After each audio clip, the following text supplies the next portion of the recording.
ज्ञानतिमिरन्धस्य ज्ञानाञ्जनशलाकया चक्षुरुन्मिलितं येन तस्मै श्रीगुरवे नमः। श्रीचैतन्यमनोभीष्टं स्थापितं येन भूतले स्वयं रूप कदा मह्यं ददाति सम्पदन्तिकम्। वन्देऽहं श्रीगुरो श्रीयुतापदकमलं श्रीगुरुन् वैष्णवंश्च श्रीरूपं साग्रजातं सहगणा रघुनाथान्वितं तं सजीवं साद्वैतं सावधूतं परिजनसहितं श्रीकृष्णचैतन्यदेवं श्रीराधाकृष्णपादान् सहगणा ललिता श्रीविशाखान्वितं च। हे कृष्ण करुणा सिन्धु दीनबन्धो जगत्पते गोपेश गोपिका कान्त राधा कान्त नमस्तुते। तप्त काञ्चन गौराङ्गी राधे वृन्दावनेश्वरी वृषभानुसुते देवी प्रणमामि हरिप्रिये। वाञ्छाकल्पतरुभ्यश्च कृपा सिन्धुभ्येव च पतितानं पावनेभ्यो वैष्णवेभ्यो नमो नमः। जय श्री कृष्ण चैतन्य प्रभु नित्यानंद श्री अद्वैत गदाधर श्रीवासादि गौर भक्त वृंद। हरे कृष्ण कृष्ण कृष्ण हरे हरे हरे राम राम राम हरे हरे। हरे कृष्ण कृष्ण कृष्ण हरे हरे हरे राम राम हरे हरे। हरे कृष्ण कृष्ण कृष्ण हरे हरे हरे राम राम राम हरे हरे। ग्रन्थराज श्रीमद् भागवत गीता की जय। महादेवले पार्वतीलाई भन्नुहुन्छ कि अनगिनत महात्म्यहरू तिमीले सुनिसकेपछि श्रीमद् भागवत गीताको 17 अध्यायको अब मैले तिमीलाई चाहिँ नि 17 अध्यायको चाहिँ नि महिमा या यसको चाहिँ नि वर्णन गर्न जाँदैछु, जो चाहिँ नि पहिले पनि तिमीलाई धेरै अरू अध्यायहरूको विषयमा चाहिँ नि श्रवण गरिसक्यौ र अब चाहिँ नि कृपा गरी यो चाहिँ नि अमृतमय यस अमृतमय महात्म्य भागवत गीता च्याप्टर या अध्याय 17 को सुन भनेर यस प्रकारले महादेवले भन्नुहुन्छ। र जुन प्रकारले हामीले 17 अध्यायमा भागवत गीताको 17 अध्यायमा सुनेका थियौं तिनै राजा यो खड्गबाहु नाम गरेका राजाको हामीले महिमा सुनिएको थियो या वर्णन सुनिएको थियो 16 अध्यायमा। तिनै खड्गबाहु नाम गरेका राजा का छोरा को एउटा सेवक थियो जसको नाम थियो दुशासन। र यो दुशासन एकदमै कपटी थियो र चाहिँ नि मूर्ख पनि थियो, कपटी पनि थियो, जिद्दी पनि गर्थ्यो, हटिलो पनि थियो। यस्तो चाहिँ नि स्वभावको चाहिँ नि यो सेवक थियो। यसले चाहिँ नि एक दिन चाहिँ नि आफ्नो चाहिँ नि हटिलोपनको कारणले गर्दा आफ्नो त्यहाँ राजाको राज्यमा युवराजलाई चाहिँ कन्भिन्स गरेर चाहिँ उसलाई जसो तसो मनाएर त्यो हात्तीमा म चढ्न सक्छु चाहिँ नि भनेर आरूढ हुन सक्छु, म चाहिँ त्यहाँ चढेर हात्तीलाई चलाउन सक्छु यो पागल हात्तीलाई भनेर चाहिँ उनले कन्भिन्स गरेर त्यहाँ चाहिँ नि बस्न खोजे। र यद्यपि बाँधेको हात्तीमा चाहिँ कोही पनि चढ्ने या यसरी चाहिँ नि त्यसलाई चाहिँ त्यसमाथि चढेर हिँड्ने चाहिँ नि साहस कसैले गर्दैनथे। त्यति हुँदा हुँदै पनि यो मूर्ख जो थियो चाहिँ नि सेवक दुशासनको यसले एकदमै हट गरेर चाहिँ नि उसले चाहिँ नि युवराजलाई कन्भिन्स गर्यो र कन्भिन्स गरिसकेपछि चाहिँ नि उसले चाहिँ नि त्यो हात्ती राखेको शेडमा गएर गोठमा गएर यस प्रकारले हात्तीमाथि चढ्ने कोसिस गर्छ र फुकाएर चाहिँ हात्तीमा चढेर बाहिर निक्लिन्छ। जबकि सबै प्रजाहरूले त्यहाँ भएका प्रजाहरूले राज्यका प्रजाहरूले त्यहाँ भएका आसपासका नगरका वासीहरूले सबैले मना गर्छन्। त्यति गर्दा गर्दै पनि उसले चाहिँ कसैको कुरा सुन्दैन र एकोहोरेपनमा चाहिँ आफ्नै तालमा लाएर आफ्नै कुरा आफ्नै मनको दास बनेर उसले चाहिँ हात्तीमा सवार हुन्छ र बाहिर निस्किन्छ। बाहिर निस्किन साथ उसले चाहिँ नाना प्रकारका गाली गरेर हात्तीलाई पिटेर एकदमै उसलाई चाहिँ टर्चर गर्छ, दुःख दिन्छ र दुःख दिइसकेपछि हात्ती रिसाएर एकदमै क्रोधित भएर चाहिँ हात्तीले चाहिँ यो दुशासनलाई आफ्नो पिठबाट फालिदिन्छ तलतिर जमिनमा र जमिनमा फालिदिइसकेपछि उसले चाहिँ त्यसलाई कुचेर काचाकुचुक पारेर उसलाई चाहिँ मौतको घात गरिदिन्छ, यानि कि मृत्युशय्यामा पुर्याइदिन्छ। यस कारणले हात्तीले यति गरेर यसलाई चाहिँ कुचिसकेपछि यो मर्छ र मरिसकेपछि यो दुशासन चाहिँ अर्को जन्ममा हात्ती नै भएर जन्मिन्छन्। अब यो दुशासन चाहिँ हामीले महाभारतमा हेरेको, महाभारतमा जो सुनिन्छ त्यो तिनी दुशासन होइनन्। यिनी जो चाहिँ धृतराष्ट्र र गन्धारीका छोरा दुशासन होइनन्, यो चाहिँ अर्कै दुशासन हुन्। र यस प्रकारले चाहिँ यो दुशासनको मृत्यु भइसकेपछि हात्ती बनेर चाहिँ सिमल द्वीपमा उसको जन्म हुन्छ। सिमल द्वीपमा हात्ती बनेर जन्मिसकेपछि उसलाई चाहिँ ऊ चाहिँ राज्यमै त्यहाँको लोकल राजा भनौँ, त्यहाँको राजाको राज्यमै भनौँ न, राज्यमै राजाले उसलाई चाहिँ राखेको हुन्छ र उसले चाहिँ सिमल द्वीपको राजाले या सिमल द्वीपको राजासँग चाहिँ यो खड्गबाहु राजाको एकदमै घनिष्ठ मित्रता थियो र यो घनिष्ठ मित्रताको कारण एक दिन जब चाहिँ यिनी राजा चाहिँ सिमल द्वीपमा आएका थिए, खड्गबाहु चाहिँ राजा चाहिँ त्यति बेला चाहिँ यो घनिष्ठ मित्रताको कारणले गर्दा सिमल द्वीपका राजाले यो हात्तीलाई चाहिँ उनलाई चाहिँ एउटा गिफ्टको रूपमा चाहिँ सोधिदिए र चाहिँ गिफ्टको रूपमा सोधिदिइसकेपछि खड्गबाहु राजाले यो हात्तीलाई चाहिँ फेरि आफ्नै नगरमा चाहिँ लिएर जान्छन् र यसरी चाहिँ आफ्नो नगरमा लिएर गइसकेपछि चाहिँ उनले चाहिँ केही दिनसम्म उसलाई राख्छन् र त्यसपछि चाहिँ पछि चाहिँ एउटा पुरस्कारको रूपमा चाहिँ एउटा पोएटलाई कविता लेख्ने, कविता वाचन गर्ने कविलाई भनौँ, उसले चाहिँ नि यो हात्ती गिफ्टको रूपमा दिन्छन्।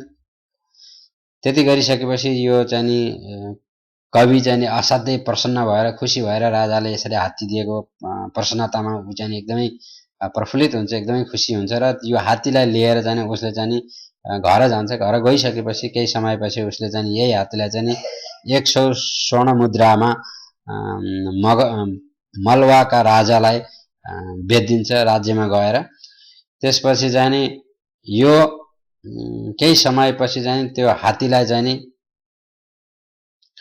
राजाले त्यहाँ राख्छन्, राजाले चाहिँ युज गर्छन् र पछि चाहिँ केही समयपछि यो रोगले समात्छ र यो खानापिना उसले चाहिँ सबै बन्द गर्छ, खान पनि सक्दैन, पिउन पनि सक्दैन। उसले चाहिँ पीडित अवस्थामा हुन्छ रोगले सताएको हुँदाखेरि। यो खबर चाहिँ हात्ती पालकले गएर राजालाई खबर गरिदिन्छन् र यस प्रकारले जब खबर गरिसकेपछि राजाले चाहिँ सबै नाना प्रकारका वैद्यहरूलाई, डाक्टरहरूलाई उपचारको क्रममा उपचार गर्न भनेर उनले चाहिँ यो हात्तीलाई चाहिँ निको पार्नको लागि नाना प्रकारका डाक्टरहरूलाई चाहिँ आह्वान गर्छन्, बोलाउँछन् र चाहिँ रिक्वेस्ट गर्छन्, निवेदन गर्छन् कसरी हुन्छ, के गरेर हुन्छ चाहिँ यसको जीवन चाहिँ बचाउनु पर्यो भनेर संसारभरिका राम्रा वैद्यहरूलाई चाहिँ उनले बोलाएर लिएर आउँछन् र आउँदै त अब कोही आउँछन्, कोही आउने क्रममा छन्। अब यसरी आउँदै लागेको बेलामा र कोही आएर चाहिँ उनले आफ्नो तरिकाले आफ्नो ढङ्गले चाहिँ उपचार गरिरहेको क्रममा चाहिँ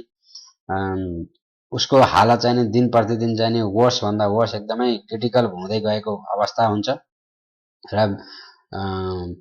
जब चाहिँ अब चाहिँ कुनै आशा नै नरहने जस्तो स्थिति भइसकेपछि चाहिँ एक्कासी हात्तीले चाहिँ मान्छेले चाहिँ एक्कासी चाहिँ मान्छे चाहिँ बोल्छ, हात्ती बोल्छ आफै र भन्छ कि ए राजन, तिमी जस्तो चाहिँ धर्मात्मा राजा हुँदा हुँदै यो चाहिँ समय नष्ट किन गर्दछौ?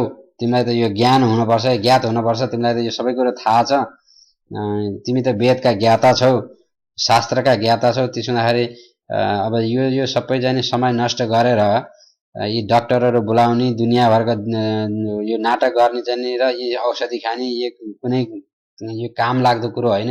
यसले कुनै पनि काम गर्दैन र यसको कुनै फाइदा पनि छैन। सबै बेफाइदा हुन्छ र समय नष्ट हुन्छ र यो वेस्ट अफ टाइम पनि हुन्छ र यो दबाईले चाहिँ मेरो कुनै चाहिँ इलाज पनि हुने छैन र यसले चाहिँ यो दबाई र डाक्टरको चक्करमा लाग्ने हो भने चाहिँ मेरो कहिले कल्याण पनि हुने छैन। त्यसो हुँदाखेरि हे राजन, तपाईँ जस्तो बुद्धिमानी, भक्तिशाली र शास्त्रका ज्ञाता, शास्त्रदर्शी व्यक्तिले चाहिँ नि हजुरलाई चाहिँ यो अवश्य नै थाहा छ कि अब व्यक्तिको अन्तिम घडीमा के गर्नुपर्छ र कुन खालको चाहिँ दबाई चाहिँ प्रदान गर्नुपर्छ भनेर चाहिँ यस प्रकारले एकदम फिलोसफिकल, हाई फिलोसफिकल, एकदम उच्च स्तरीयको फिलोसफिकल स्टेटमेन्टहरू उनले चाहिँ यसरी बोल्न थालिसकेपछि राजा चकित हुन्छन् र भन्छन् के गरौँ त भनेर सोध्छन् र चाहिँ नि तिमीले जे भन्छौ, तिम्रो के इच्छा छ, तिम्रो इच्छा पूर्तिको लागि तिमीले जसरी जे निवेदन गर्छौ, जे माग गर्छौ, हामीले चाहिँ त्यही नै गर्छौँ भनेर राजाले भनिसकेपछि यो हात्तीले चाहिँ नि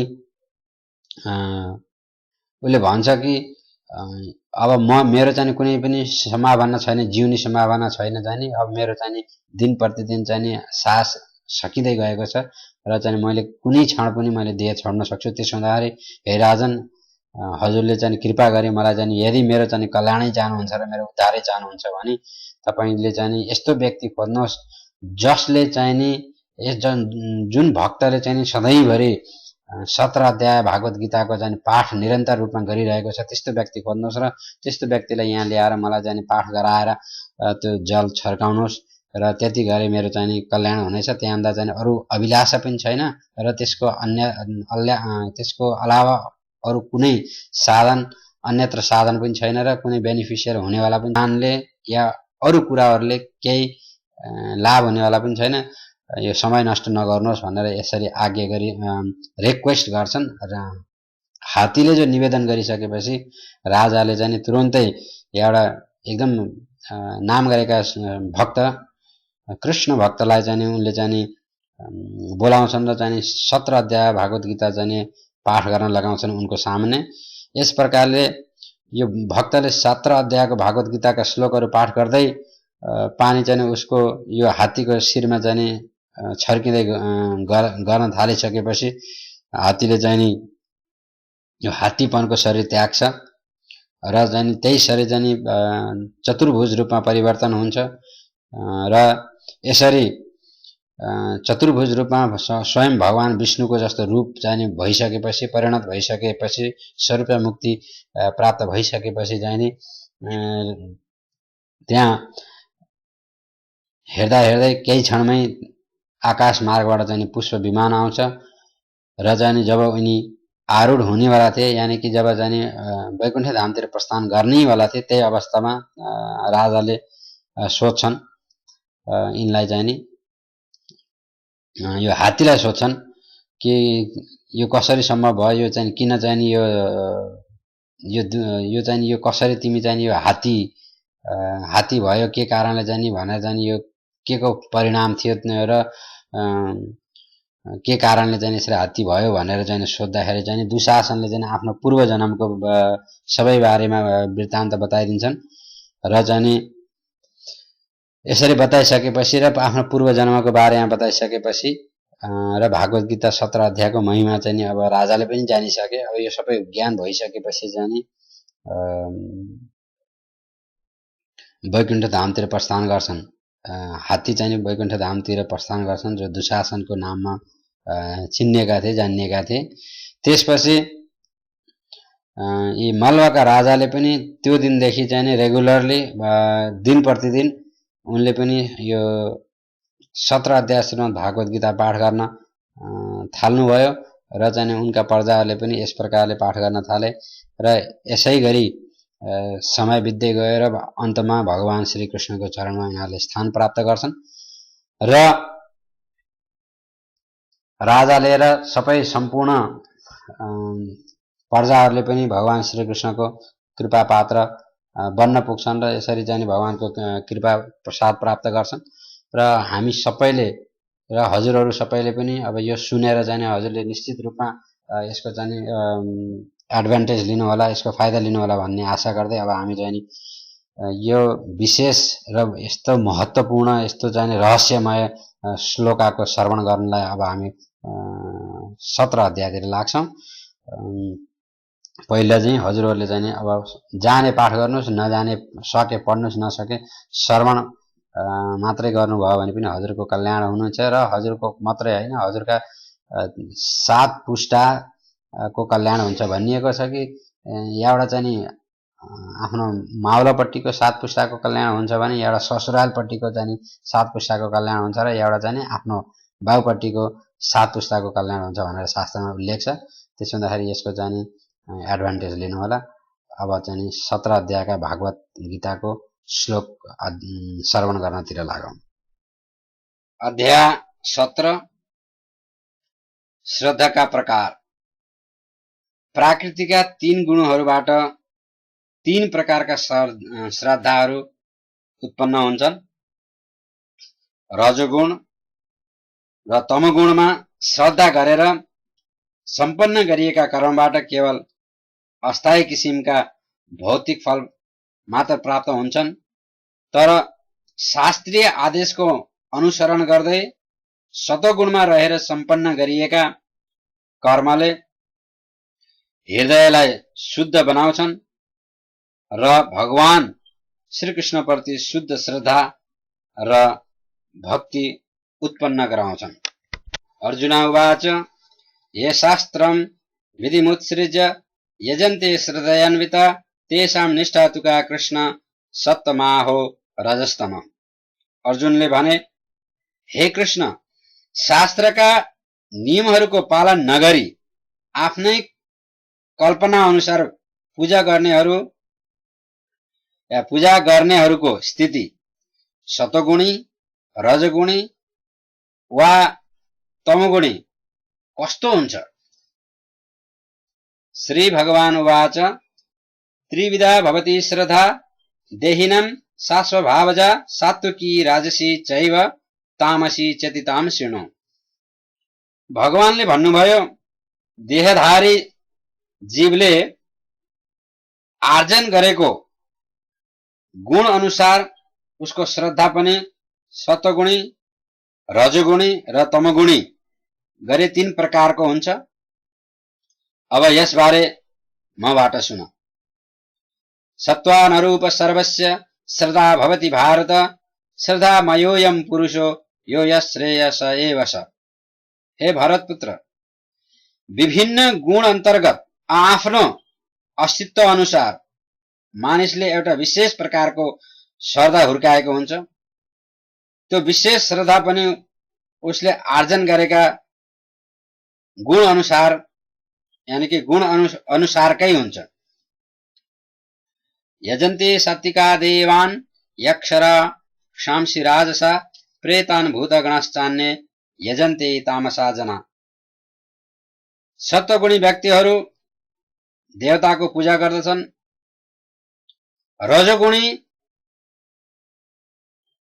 रजोगुणीहरू राक्षस वा यक्षको पूजा गर्दछन्, अनि तमोगुणीहरू भूत प्रेतहरूको पूजा गर्दछन्। अशास्त्र विहितम घोरम तप्यन्ते तपोजना दम अहंकार संयुक्तम कामराग बलान्वित कर्षयन्त शरीरस्थम भूतग्राम मचेतसः माम चैवान्त शरीरस्थम तान विद्यान सुर निश्चयान।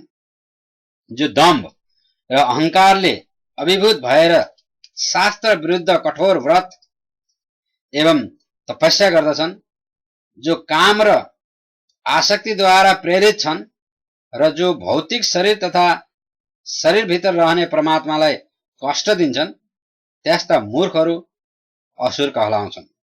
आहारस्त्वापि सर्वस्य त्रिविधो भवति प्रिय यज्ञस्तपस् तथा दानम तेषां भेदम इमं शृणु। प्रत्येक व्यक्तिलाई चाहिने भोजन पनि प्राकृतिकै गुण अनुसार 3 प्रकारका हुन्छन्। यज्ञ, तपस्या र दानमा पनि लागू हुन्छ। अब तिनका बीचमा हुने भेदका विषयमा सुन। आयु सत्तबलारोग्य सुख प्रीति विवर्धन रस स्निग्ध स्थिरा हृदय आहार शक्तिका प्रिय।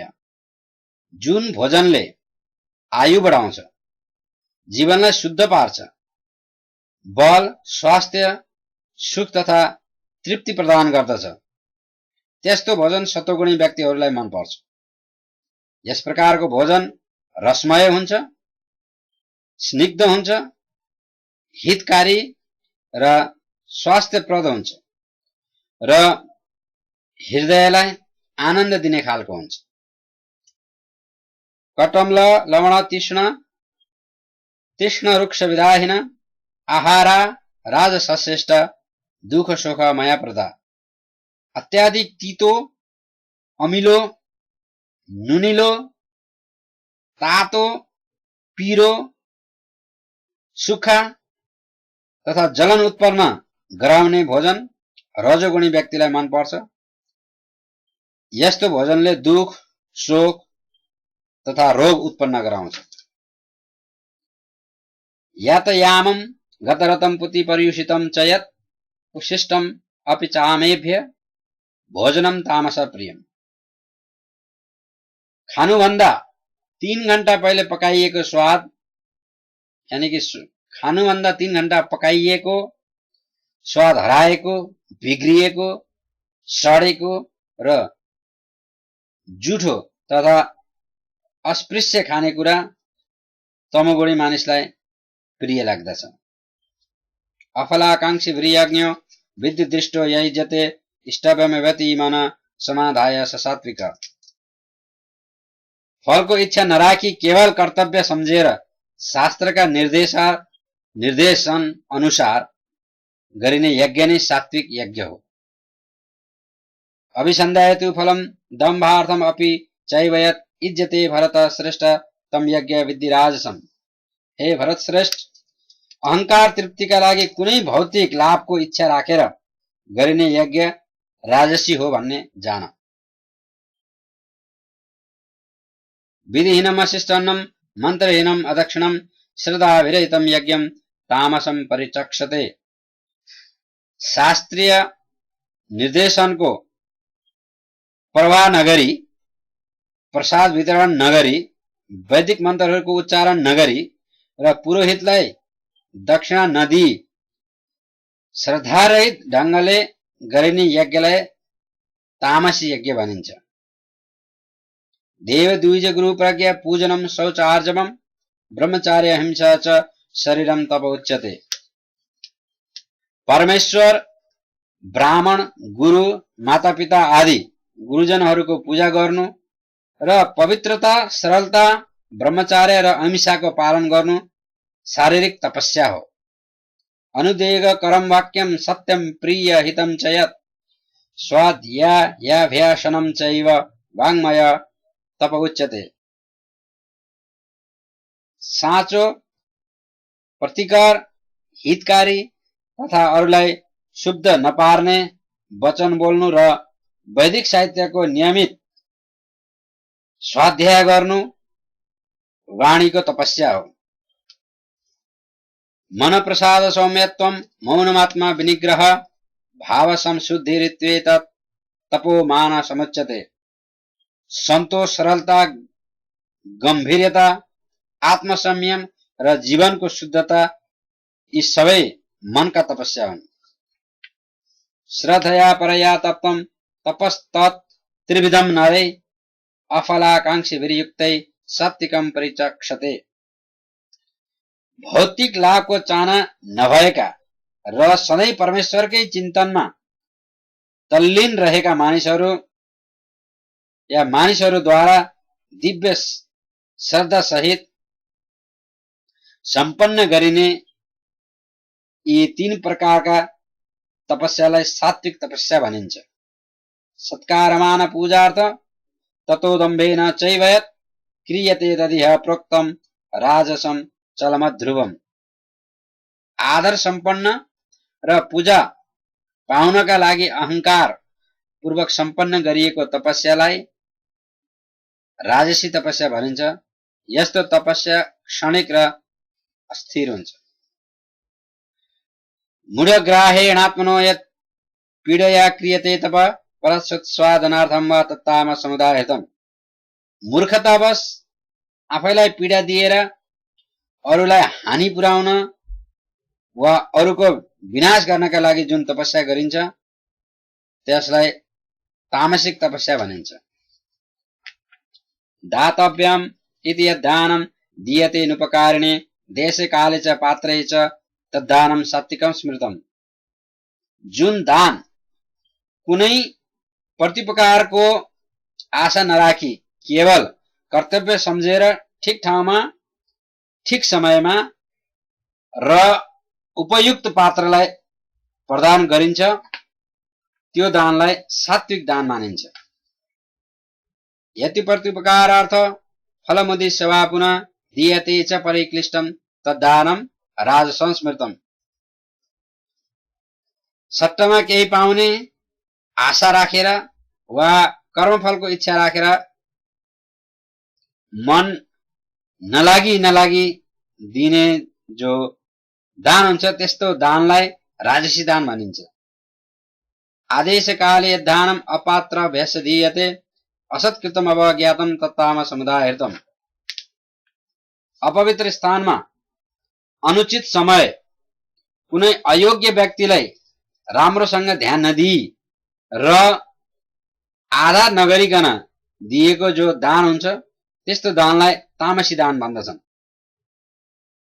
ओम तस्सदिति निर्देशो ब्राह्मणस्त्रिविध स्मृतः ब्राह्मणस्तेन वेदाश्च यज्ञश्च विहिता पुरा। सृष्टिको आदिकालदेखि नै ओम तत्सत यी तीन शब्द परम ब्रह्मका सूचक भन्दै आएका छन्। ब्रह्मलाई सन्तुष्ट पार्नका लागि यज्ञ गर्दा ब्राह्मणहरूले वैदिक मन्त्रको पाठसँगै यी तीनवटा सांकेतिक शब्दहरूको उच्चारण गर्दछन्। तस्मात् ओम इति उदाहृतम यज्ञ दान तप क्रिया प्रवर्तन्ते विधानोक्तम सततम ब्रह्मवादिनम। योगीहरूले ब्रह्म प्राप्तिका लागि शास्त्रीय विधि अनुसार यज्ञ दान र तपस्या या तपका समस्त क्रियाहरूको शुभारम्भ सधैं पवाटबाट गर्दछन्। तदित्यान विसन्ध्याय फलम यज्ञ तप क्रिया दान क्रियश्च विविधा क्रियन्ते मोक्षकांक्षिभिः। मानिसले कर्मफलको इच्छा नराखी विभिन्न प्रकारका यज्ञ तप तथा दान या दानहरू तत् शब्दको उच्चारण सँगै सम्पन्न गर्नुपर्दछ। यस्ता दिव्य कर्महरूको उद्देश्य नै भवबन्धनबाट मुक्त हुने हो। सद्भावे साधुभावे च सदित्ये तत् प्रयुज्यते प्रशस्ते कर्मणि तथा सत्शब्द पार्थयुज्यते। यज्ञे तपसि दाने च स्थिति सदिति चोच्यते कर्म चैव तदार्थेयम् सदित्येव विधीयते। भक्तिमय यज्ञको लक्ष्य नै परम सत्य हो। यसैलाई सत शब्दद्वारा संकेत गरिन्छ र हे पृथापुत यस्तो यज्ञ सम्पादन गर्ने कर्तालाई पनि सत भनिन्छ। यस प्रकार परम पुरुषलाई प्रसन्न राख्न गरिने यज्ञ तप दान आदि सबै कुराहरू सत कहलाउँछन्। अश्रद्धया हुतम दप्तम तपस्तप्तम कृतम च यत् असदित्युच्यते पार्थ न च तत्प्रत्यनो इह। हे पार्थ, परमेश्वर प्रतिको श्रद्धा बिना यज्ञ दान तप जे गरे पनि त्यो अस्थायी हुन्छ, त्यसलाई असत भनिन्छ र त्यो यस जन्म र परजन्म दुवैका लागि व्यर्थ हुन्छ। यस प्रकार श्रीमद् भागवत गीता अन्तर्गत श्रद्धाका प्रकार शीर्षक 17औं अध्याय समाप्त भयो।